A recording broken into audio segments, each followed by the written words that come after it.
I came here in the 40s. I was a little boy, and it was such a neat place. San Diego, I think, is a holy place. Madame Blavatsky was here. That's pretty holy. The Rosicrucians started up here. The Indians considered this holy land, the most important holy land in anywhere that they ever knew of. And the first settlers, I think, appreciated that. I think the money founding families like the Clobbers appreciated that and built wonderful things. I watched the settlers who appreciated the greatness. Then I watched the next generation. Jessup comes to mind. Walker Scott comes to mind. These people did good things.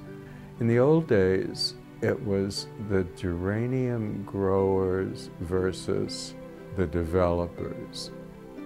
And it was the geranium growers that were the power. And it was such a neat place. It was just so comfy. But then the next generation didn't care. The next people began to tear them down. Freeways happened. I never drove on a freeway. McDonald's happened. I never ate that stuff. The similar world happened. The city went from a holy place to a place of destruction. Therefore, our battle, we being Soho, is to fight that forever. Forever, you know, it never ends. It doesn't end. I lived in a cul-de-sac of Victorians. Two of them I know came around the Horn. There were 3 on First Avenue that were just wonderful. The house I lived in on Front Street between Fir and Grape, very Wild West. I don't think anyone thinks that, but there's board and batten that somehow looks very Western, and it's funny design pieces, Eastlake stick style. It's a super building. It was just this wonderful neighborhood. I think I had probably come back from hitchhiking around Europe for a year, which I had done after being a teacher in Carlsbad, and saved all my money. My plan was always to travel, and that ruined me. It ruined me for the rest of my life. I could never get a normal job again. I just couldn't be structured. So I think I was probably doing adult education when this wonderful little neighborhood was really getting threatened, and then suddenly there was this house, and I heard that it was going to be classically torn down for a parking lot. They did build a parking lot there, and it's still an extremely ugly kind of a 2-story cement beast. That's it.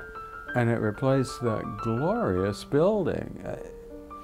We have an evil world that will build a concrete parking lot instead of loving these great things. So I hung a sign on it, as we all know. I believed in a more universal sense. It wasn't just saving the Gilbert House. It became the idea of the city. When I hitchhiked around America, then I drove a van around America and drew everywhere. And I discovered when I would travel around that if there weren't a Miles Parker, the city was doomed. But there were Miles Parkers.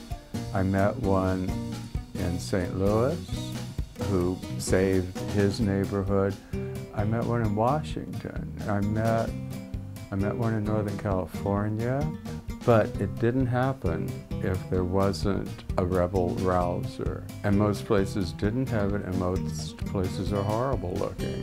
I mean, I did have super adventures as a San Diegan. And I sometimes think the reason I was so adamant about our city was because I was born in the South of billion generations of Southerners. And I think Southerners are taught to not just respect their country, their society, their community, but to do things for their community. So I grew up believing still that we have an obligation to take care of our place. We have to make it better. We have to do that. It really must be a Southern thing. I don't hear it from everybody in the world, but I just think it's my duty to do my job. So Soho was my job. A good job, a job well done.